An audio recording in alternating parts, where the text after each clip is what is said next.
Hello everyone, chapter आपका चल रहा है ज्योमेट्रिक प्रोग्रेशन क्लास 11 बुक आपका एनसीईआरटी सॉल्व करवा दे रहे हैं।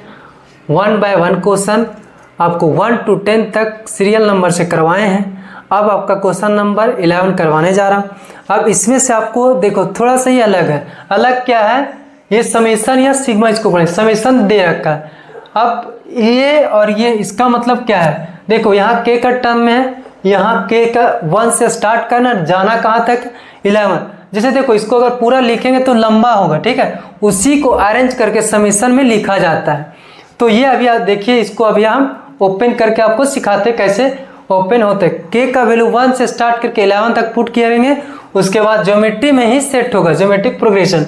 तो देखो के का वैल्यू 1 पुट कर, अगर ऐसा अगर लिखा जाए तो पहले देखो के का वैल्यू 1 पुट करेंगे, फिर 2 पुट करेंगे, फिर 3 पुट करेंगे, 1 बाय 1 पुट करते चले जाएंगे। अगर देखो के का वैल्यू इफ के का वैल्यू 1 होगा तो यहाँ कितना होगा 2 प्लस के 3 है ना, 3 का पावर 1 हो जाएगा। अगेन के का वैल्यू 2 हो जाएगा, 1 के बाद 2 तो 2 प्लस ये तो कॉन्स्टेंट तो लिखते चले जाएंगे, उसको कोई दिक्कत नहीं। के यहाँ है ना तो यहाँ पुट होगा के स्क्वायर मतलब 3 का स्क्वायर, अगेन 2 प्लस 3 का cube plus dot dot dot. ये देखो अगला आएगा 2 प्लस 3 का पावर 4, जाना कहाँ तक है 2 का पावर 2 प्लस 3 का पावर 11, मतलब इसमें नंबर ऑफ टर्म्स कितना है 11, ठीक है। अब देखो इसको अलग अलग करना होगा। यहाँ देखा जाए यहाँ 2 प्लस 2 2 सब में 2 2 है ना कॉमन, तो उसको एक साथ कर लेंगे 2 प्लस 2 डॉट डॉट डॉट, कितना है 11 टर्म्स। ये भी 11 टर्म्स है, 3 वाला भी 11 टर्म्स है। अब प्लस कर देंगे, 3 को सेपरेट कर दो, 3 प्लस 3 का स्क्वायर प्लस 3 का क्यूब, ये आपका कहाँ तक गया 11 टर्म्स तक, 3 का पावर 11। यहाँ देखो ये तो बहुत आसान हो गया। 2 अगर 10 बार आएगा 10 से गुना कर देंगे, अगर यहाँ 11 है तो 2 इंटू 11, ये तो फाइनल निकल गया। प्लस अब यहाँ देखा जाए ये तो जीपी में सेट हो गया ना, ए आपका 3, ये आपको डिवाइड करेंगे आर आपका भी 3 निकल जाएगा। मतलब यहाँ देखो जी ए का वैल्यू 3, आर निकालने का सिखा दी, a2 बाय 1 मतलब 3 स्क्वायर में 3 काटेंगे तो ये आपका 3 आ जाएगा। एन आपको 11 दे दिया है, तो अब फॉर्मूला इसका लगा देंगे ए आर का power n minus 1 by r minus 1।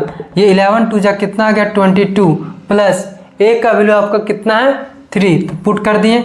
Are आपका कितना है 3, तो 3 एन आपका कितना है 11, तो आपका 11 आ गया माइनस 1 बाय आर आपका कितना 3 माइनस 1, ये 22 प्लस 3 में 1 गया 2, तो आपका आ गया 3 बाय 2। अब देखो 3 का पावर 11 माइनस 1, आपको बच्चा सोचेगा 3 का पावर 11 बाय 11 टाइम्स मल्टीप्लाई करते रहे, तो देखो आपको इस फॉर्म में आपका आंसर है। और ज़्यादातर अगर पावर ज़्यादा रहता है तो उसी में आंसर दे रखता है, तो आपका आंसर इसी में है, आपका फाइनल आंसर। तो ये आपका देखो निकल गया। इसमें किया क्या, इवेल्युएट करना था, सॉल्व करना था। ये आपको समेशन के फॉर्म में दिया 2 प्लस 3 का पावर के। अगर कोई बच्चा नहीं जानेगा तो वो तो छोड़ ही देगा क्वेश्चन। तो सिंपल सा क्वेश्चन है, के का वैल्यू 1 से पुट करके कहाँ तक जाना है 11 तक। तो देखो 2 प्लस 3 का पावर n, 2 प्लस 3 का पावर स्क्वायर, फिर 3 4 5 कहाँ तक गए 11 तक। देखो 3 में ही चेंज हो रहा है क्योंकि के यही है ना 3 के पावर में, इसलिए के का 3 का चेंज हो रहा है। अब यहाँ देखो सेपरेट कर दिए, 2 को अलग कर दिए, 3 का टर्म्स अलग कर दिए।